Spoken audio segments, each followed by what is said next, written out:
सुप्रभातम। आज हम द्वादश पाठ है मधुरा श्लोका। मधुर श्लोक, श्लोकों का तो अपना अलग ही प्रभाव रहता है और हमारे व्यक्तित्व को उज्जवल बनाने में, या यूं कह सकते हैं प्रभावशाली बनाने में, या उसको निखारने में श्लोकों की बहुत अधिक महत्ता होती है। एक बात। दूसरी बात, श्लोक जो है वो संस्कृत साहित्य के अमूल्य खजाने के समान होते हैं। ठीक है। श्लोक जो है हमारे व्यवहार में मधुरता, विनम्रता, सादगी, प्रभावशालीता, ये सारी चीजें जो है बढ़ाते हैं।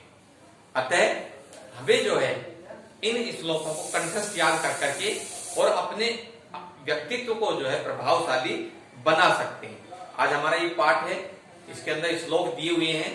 पहले हम इन श्लोकों का अध्ययन करते हैं, उसके बाद में जो है आपको जो है इनका हिंदी सरलार्थ में लिख करके आपको समझा दूंगा। ठीक है। तो आज आइए हम पढ़ते हैं श्लोक संख्या 1। पहला है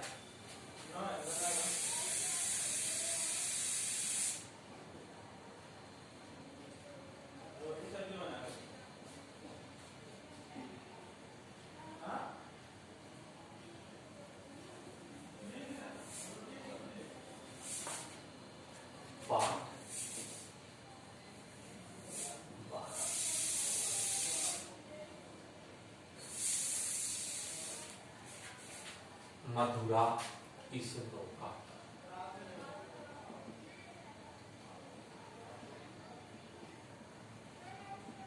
मधुर श्लोक।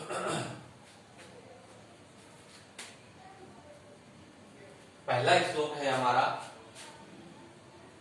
कहता है गौरवम प्राप्यते।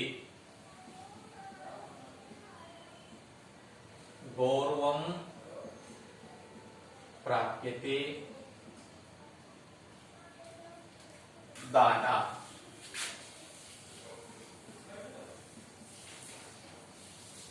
न तु वित्तस्य न तु वित्तस्य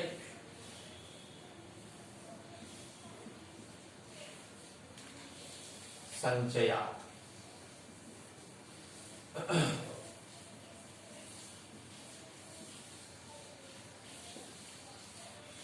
स्थिति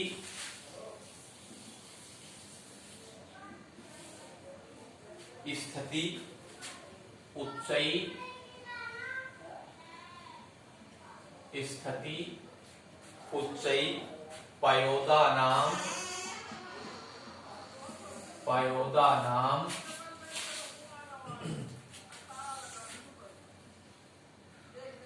अभय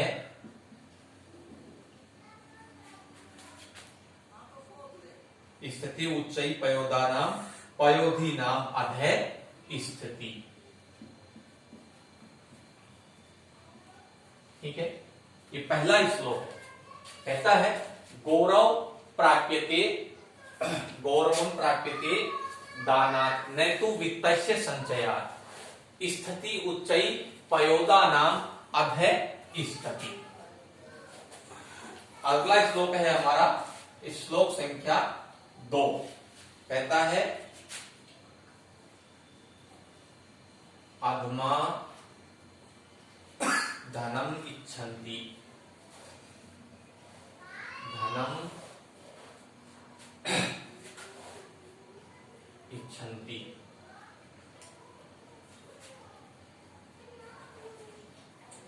धनम मानो च मध्यमा। उत्तमा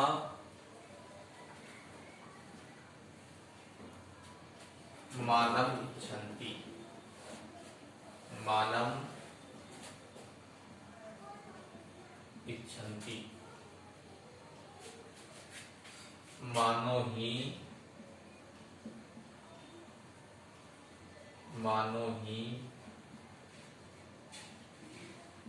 महताम धनम। अधमा धनम इच्छन्ति धनम मानम ही मध्यमा, उत्तमा मानम इच्छन्ति मानो ही महताम धनम। यह है श्लोक संख्या 2। श्लोक संख्या 3 कहता है गच्छन गच्छन पीपीलको पीपीलको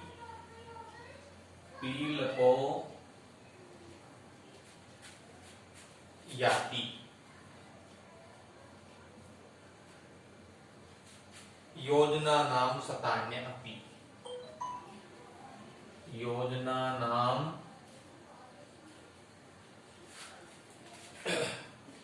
सतान्य अपि।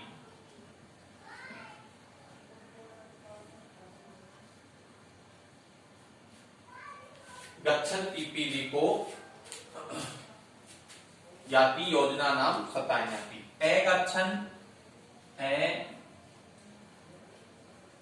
गच्छन वनतेयो अपि, वनतेयो अपि, वनतेयो अपि पदम एकम, पदम एकम, पदम एकम न गच्छति, न गच्छति। पहले हम थोड़ा सा इनको जो है यहीं पर जो है ध्यान देते हैं। पहला श्लोक है गौरवम प्राप्यते दानात् नैतु वित्तस्य संचयात्, स्थिति उच्चै पयोदानाम अधय स्थिति। और फिर कहता है स्थिति उच्चै पयोदानाम और अधय पयोधीनाम। यहां पर जो है एक शब्द रह गया, पयोधीनाम,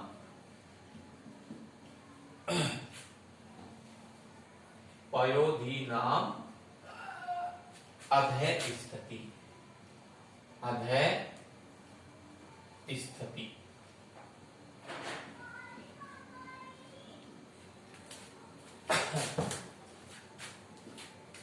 ठीक है, कहता है कि गौरवम प्राप्यते दानात्, हम जो है गौरव या पुण्य जो है दान करके प्राप्त कर सकते हैं, कमा सकते हैं।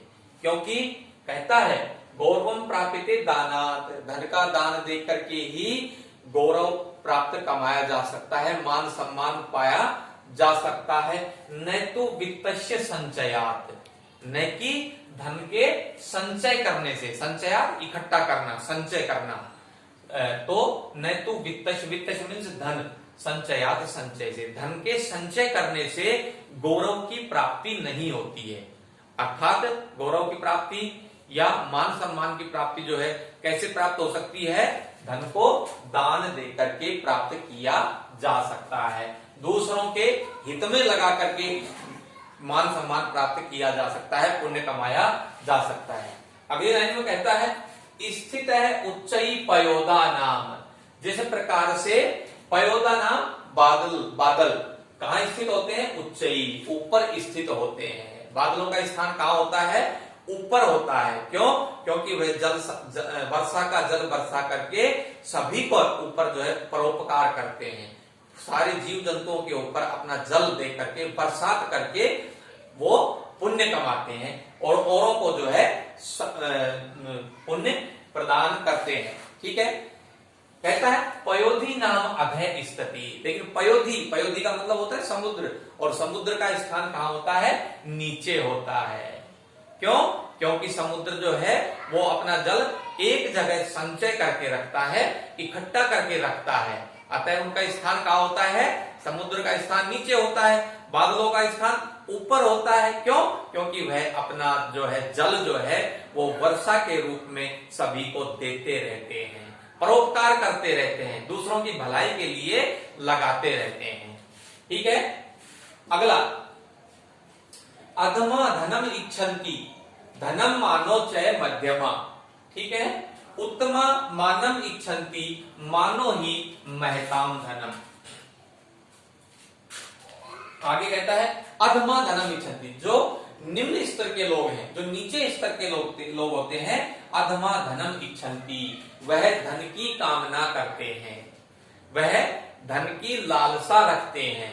लेकिन कहता है धनम मानम च मध्यमा, लेकिन जो मध्यम श्रेणी के लोग हैं, जो मध्यम स्तर के लोग हैं, वो धन और मान दोनों की ही कामना करते हैं, दोनों की ही इच्छा रखते हैं। तो कहता है उत्तमा, लेकिन जो उत्तम लोग होते हैं, जो श्रेष्ठ लोग होते हैं, जो सज्जन लोग होते हैं, उत्तमा मानम इच्छन्ति, वह केवल मान सम्मान को ही सर्वश्रेष्ठ धन मानते हैं। मानो ही महताम धनम, मतलब मान सम्मान की ही इच्छा रखते हैं, क्योंकि उन लोगों के लिए मान सम्मान ही मूल्यवान धन है, महत्वपूर्ण धन होता है। आगे कहता है श्लोक संख्या 3, गच्छन पीपील को याति योजना नाम सतान्य अपि, अगच्छन वन तेयो अपि पदम एकम न गच्छति। अर्थात कहता है कि गच्छन पीपील को याति, निरंतर चलती हुई पिपीलिका, पिपीलिका का मतलब होता है चींटी, तो वह निरंतर चलती हुई, लगातार चलती हुई योजना नाम सतान्य अपि, यानी कि सैकड़ों कोसों तक चली जाती है। क्यों चली जाती है? वो एक चींटी जो है बहुत छोटा सा जो है जीव होता है, लेकिन वह धीरे धीरे धीरे धीरे चलती जाती है, वो निरंतर चलती रहती है। तो हम निरंतर अगर किसी कार्य को करेंगे तो हम मंजिल को बहुत आसानी से प्राप्त कर लेंगे। अतः कहता है कि गच्छन पीपील को याति, चलती हुई पिपीलिका सैकड़ों कोस तक, योजन तक चली जाती है, लेकिन अगच्छन वनतेयो अपि, वनतेयो का मतलब होता है गरुड़ जो है नहीं चलता हुआ, आलस्य में भरा हुआ गरुड़ जो है पदम एकम न गच्छति, एक भी कदम नहीं जाता है, अर्थात वह वहीं की वहीं बैठा रहता है। इसलिए हमको योजना बना करके और हमको जो है परिश्रम से जो है निरंतर कार्य करने से जो है हम अपनी मंजिल को या अपने उद्देश्य को पूरा कर सकते हैं। हमको जो है हमारा पिपीलिका यानी कि चींटी की तरह से जो है हमारा स्वभाव होना चाहिए, जो निरंतर कार्य करती रहती है। वो जो है बहुत सूक्ष्म जीव होता है, फिर भी वह सैकड़ों योजन तक योजना बना करके नियमित रूप से चली जाती है, लेकिन गरुड़ जो है वो कभी भी नहीं जाता। क्यों? क्योंकि वह वहीं बैठा रहता है, आलस्य करता रहता है। ठीक है, इसका हिंदी अनुवाद लिखवा देता हूं आपको मैं।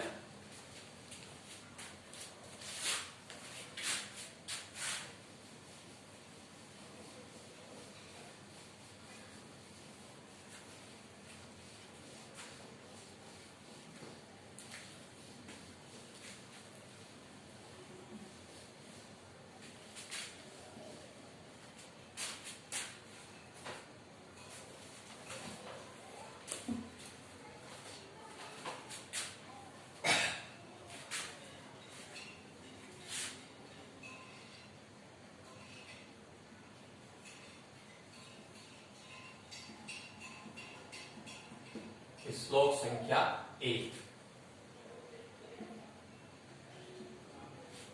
धन को दान देने से ही